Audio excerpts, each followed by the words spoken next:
దాటేసింది మహాయుతి కూటమి, బీజేపీ కూటమి. 166 స్థానాలు, మ్యాజిక్ ఫిగర్ 145. ఇప్పటికే 166 స్థానాల్లో ఆధిక్యంలో కనపడుతోంది. ఇంకా సెంచరీ కూడా దాటినటువంటి పరిస్థితి కాంగ్రెస్ పార్టీ కూటమి, మహా వికాస్ అఘాడీ కూటమి 96 స్థానాలకే పరిమితమైనటువంటి పరిస్థితి. సో గ్యాప్ చాలా ఎక్కువగా కనపడుతోంది. ప్లస్ మ్యాజిక్ ఫిగర్ దాటి ఆధిక్యం కనపడుతున్నటువంటి పరిస్థితి. సో 96, 66 దాదాపు 70 స్థానాల తేడా కనపడుతున్నటువంటి పరిస్థితుల్లో ప్రస్తుతం ఎగ్జిట్ పోల్స్ ఏవైతే మెజారిటీ ఎగ్జిట్ పోల్స్ చూపించినటువంటి రిజంబ్లెన్సే ఇక్కడ మనకు కనబడుతుంది మహారాష్ట్రలో. వెరీజ్ మనం జార్ఖండ్ చూసినట్లయితే సింగిల్ డిజిట్ తేడాతోటి 2 స్థానాల తేడాతోటి ఆధిక్యం కనపడుతుంది. ఇక్కడ 81 స్థానాలు ఉన్నాయి, 41 మ్యాజిక్ ఫిగర్. దాదాపు మ్యాజిక్ ఫిగర్కి బీజేపీ కూటమి ఏదైతే ఉందో 39 స్థానాల ఆధిక్యంలో కనపడుతుంది. ఇక జేఎంఎం ఆధ్వర్యంలోని కాంగ్రెస్ కూటమి, ఇండియా కూటమి 37 స్థానాల్లో ఆధిక్యంలో కనపడుతున్నటువంటి పరిస్థితి. 2 స్థానాలు మొదటి నుంచి కూడా ఒక సింగిల్ డిజిట్ తేడాతో ఒక్కొక్క సందర్భంలో రెండింటికి సమానంగా ఆధిక్యం కనబడినటువంటి పరిస్థితుల్లో ప్రస్తుతం గెలుపు 2 పార్టీల మధ్య, 2 కూటమిల మధ్య దోబూచులాడే అవకాశం కనపడుతుంది. అదే సందర్భంలో ఏ 1-2 స్థానాలతో కనుక కాంగ్రెస్ ఇండియా కూటమి కనుక గెలిస్తే, జస్ట్ ఇన్ కేస్ గెలిస్తే క్యాంపు రాజకీయాలు స్పష్టంగా జరిగే అవకాశం అయితే కనపడుతోంది. గతంలో జరిగినటువంటి ఇటు మహారాష్ట్ర కావచ్చు, కర్ణాటక కావచ్చు, వివిధ రాష్ట్రాల్లో చోటు చేసుకున్నటువంటి హైడ్రామా పరిస్థితులు మనం చూసాం. గెలుపుకి చాలా దగ్గరలో ఉన్నటువంటి సందర్భాల్లో బీజేపీ ఎలాంటి గేమ్ ప్లే చేస్తుంది అనేది కూడా మనం చూసాం. మరి అలాంటిది మళ్ళీ అక్కడ ఏమైనా ఉత్పన్నం అవుతుందా అనేది కూడా చూడాల్సినటువంటి పరిస్థితి కనపడుతుంది. 2-3 ఏది గెలిచినా కూడా సింగిల్ డిజిట్ తేడాతోటి గెలిచే అవకాశం కనపడుతుంది. మరి అలాంటి పరిస్థితుల్లో ఎట్లాంటి పరిణామాలు చోటు చేసుకుంటా అనేది కూడా ప్రస్తుతం జార్ఖండ్లో మనం చూడాల్సినటువంటి పరిస్థితి మనకు కనపడుతుంది. 39, 37. కానీ మహారాష్ట్రలో స్పష్టమైనటువంటి తేడా కనపడుతుంది మనకి. 166 స్థానాల్లో మహాయుతి కూటమి ఆధిక్యంలో కనపడుతూ ఉంటే ఇక్కడ మనం చూసినట్లయితే కాంగ్రెస్ 96, అంటే మహావికాస్ అఘాడీ కాంగ్రెస్, చీలిపోయినటువంటి ఉద్ధవ్ ఠాక్రే శివసేన, అలాగే ఎన్సీపీ అజిత్ పవార్, శరద్ పవార్ ఎన్సీపీ కూటమి ఏదైతే ఉందో 96 స్థానాల్లో ముందంజలో కనపడుతుంది. బట్ స్టిల్ ఇంకా మొదటి రౌండ్ పూర్తయి ఉంటుంది, ఇంకా రౌండ్లు ఉన్నాయి, కావాల్సినటువంటి రౌండ్లు ఉన్నాయి. మరి చివరి రౌండ్కి వెళ్ళేటప్పటికి ఇదే పరిస్థితి కంటిన్యూ అవుతుందా, లేదంటే పరిస్థితులు మారే అవకాశం ఏమైనా కనపడుతుంది అనేది చూడాలి. బట్ ఎగ్జిట్ పోల్స్ 2 రాష్ట్రాల్లో కూడా ఒక క్లారిటీని అయితే ఇవ్వలేనటువంటి పరిస్థితి. అంటే ఒక 10 ఎగ్జిట్ పోల్ సర్వేలు జరిగితే దాంట్లో 5, 6 ఒక కూటమికి, మిగతావి మరో కూటమికి, లేదంటే అవుట్ అండ్ అవుట్ ఒక కూటమికి ఇచ్చేటటువంటి పరిస్థితి కనపడడం లేదు. కాకపోతే మెజారిటీ అంటే ఇప్పుడు 10 సర్వే సంస్థలు జరిగితే 4-5 సర్వే సంస్థలు బీజేపీకి, అంటే 1-2 ఎక్స్ట్రాగా బీజేపీకే ఎడ్జ్ చూపించే, అటు జార్ఖండ్లో కావచ్చు, ఇటు మహారాష్ట్రలో కావచ్చు. మరి అది నిజమవబోతోంది అనేది కూడా ఇక్కడ మనం చూడాల్సినటువంటి పరిస్థితి. సో మహారాష్ట్ర, జార్ఖండ్కి సంబంధించినటువంటి ట్రెండ్స్ మనం చూస్తున్నాం. బహుశా మరొక అరగంట 30-45 నిమిషాల్లో ఒక క్లారిటీ వచ్చే అవకాశం కనపడుతోంది. మహారాష్ట్రకు సంబంధించినటువంటి ట్రెండ్స్ మనం చూస్తున్నాం. 171 స్థానాల్లో బీజేపీ మహాయుతి కూటమి 170 స్థానాల ఆధిక్యంలో కనపడుతుంది. కాంగ్రెస్ మహావికాస్ అఘాడీ కూటమి 95 స్థానాల ఆధిక్యం కనపడుతుంది.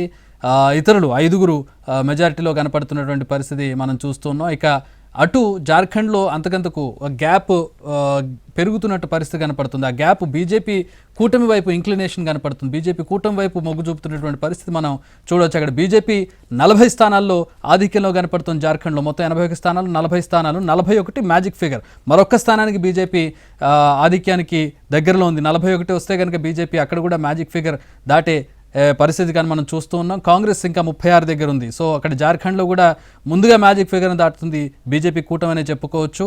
మరొక స్థానం వస్తే కనుక జార్ఖండ్లో బీజేపీ కూటమి ఏదైతే ఎన్డీఏ కూటమి ఉందో ఆ కూటమి ప్రస్తుతం మ్యాజిక్ ఫిగర్ని చేరుకోబోతోంది.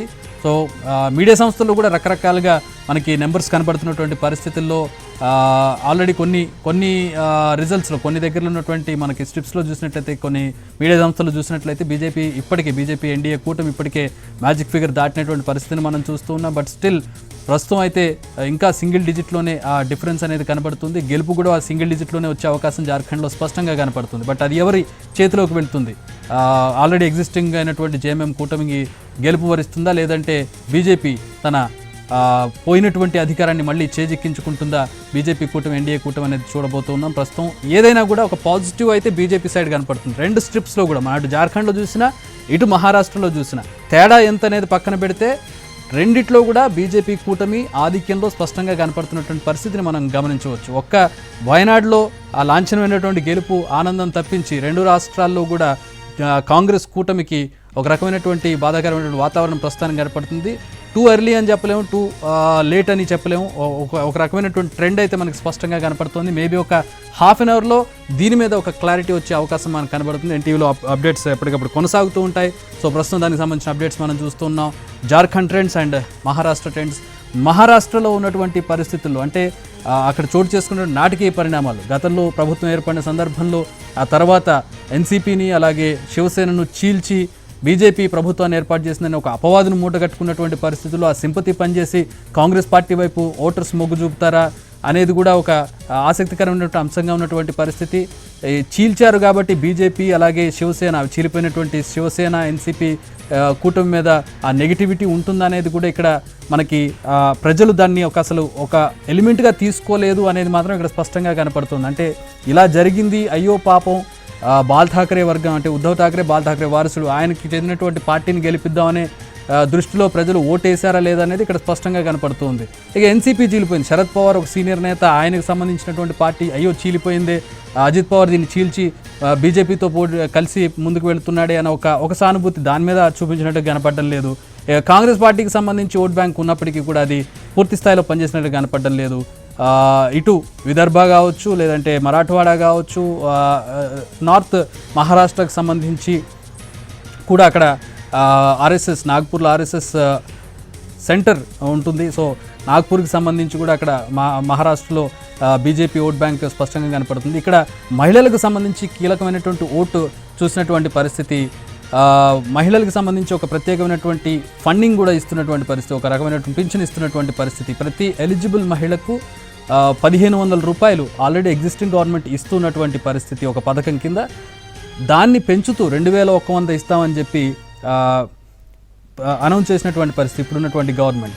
ఇక కాంగ్రెస్ ప్రభుత్వం అధికారంలోకి వస్తే దాన్ని 3,000 చేస్తామని చెప్పి ప్రకటన చేసినటువంటి పరిస్థితి. దాదాపు 2 కోట్ల పైచిలుకు మహిళలు ఓట్లు, దీని మీద ఉన్న 2 కోట్ల పైచిలుకు మహిళలు లబ్ధిదారులు ఉన్నారు. ఆల్రెడీ డబ్బులు పొందుతున్నటువంటి మహిళలు ఉన్నారు మహారాష్ట్రలో ఈ పథకం కింద. మరి ఆ పథకం 1,500 నుంచి 2,100 చేస్తామని ఎగ్జిస్టింగ్ గవర్నమెంట్ చెప్పింది. సాధారణంగా ఇలాంటి పథకాలు చెప్పేటప్పుడు ఎగ్జిస్టింగ్ గవర్నమెంట్ మాటను ఎక్కువగా బిలీవ్ చేయదు, ఎందుకంటే ఆల్రెడీ గవర్నమెంట్ నుంచి వాళ్ళు లబ్ధి పొందుతూ ఉన్నారు కాబట్టి ఎగ్జిస్టింగ్ గవర్నమెంట్ చెప్పేటటువంటి వాటిని నమ్మే అవకాశం ఎక్కువ కనపడుతుంది. అలాని అదే పూర్తి స్థాయిలో నిజమవుతుందని చెప్పడానికి లేదు, ఎందుకంటే ఏపీలో దానికి భిన్నంగా రిజల్ట్స్ వచ్చినటువంటి పరిస్థితి. ఎన్ని హామీలు ఇచ్చినా కూడా ఆల్రెడీ ఎగ్జిస్టింగ్ సంక్షేమ పథకాల మీద ఆధారపడినటువంటి ప్రభుత్వం ఉన్నా కూడా దాన్ని ఓడించినటువంటి పరిస్థితిని మనం చూస్తున్నాం.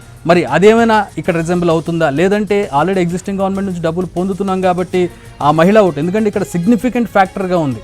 దాదాపు 2 కోట్ల పైచిలకు ఓట్లు అంటే సాధారణమైనటువంటి విషయం కాదు. ఒక సిగ్నిఫికెంట్ ఓట్ బ్యాంక్, ఒక డెసిషన్ మేకర్గా ఉన్నటువంటి ఓటు బ్యాంకు, దాన్ని ఎవరు తమ ఓట్లుగా మలుచుకుంటారనేది కూడా ఇక్కడ కీలకం కాబోతుంది. అలాగే మనం చూసినట్లయితే ముంబై, అలాగే థానే, పూణే లాంటి సిటీస్లో సౌత్ వెస్ట్రన్ మహారాష్ట్రలో మనం చూసినట్లయితే అటు ఓటు పర్సంటేజ్ బాగా తగ్గింది. ఓవరాల్గా ఓట్ పర్సంటేజ్ పెరిగినప్పటికీ కూడా అర్బన్ ఏరియాలో ఓట్ బ్యాంక్ బాగా తగ్గినటువంటి. ముంబైలో చూసినట్లయితే అక్కడ మిశ్రమమైనటువంటి ఓటు బ్యాంక్ ఉంటుంది.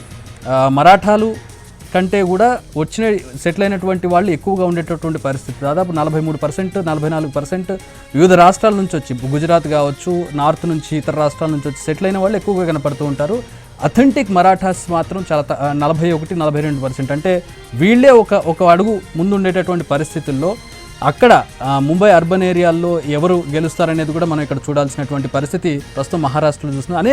అనేక ఈక్వేషన్స్ మహారాష్ట్ర ఓటింగ్ని ప్రభావితం చేసే అవకాశం కనబడుతున్నటువంటి పరిస్థితుల్లో ప్రస్తుతం బీజేపీ కూటమి, మహాయుతి కూటమి 179 స్థానాల్లో ఆధిక్యంలో కనపడుతుంటే, మహావికాస్ అఘాడీ కాంగ్రెస్ కూటమి 92 స్థానాల్లో మాత్రమే ఆధిక్యంలో కనపడుతోంది.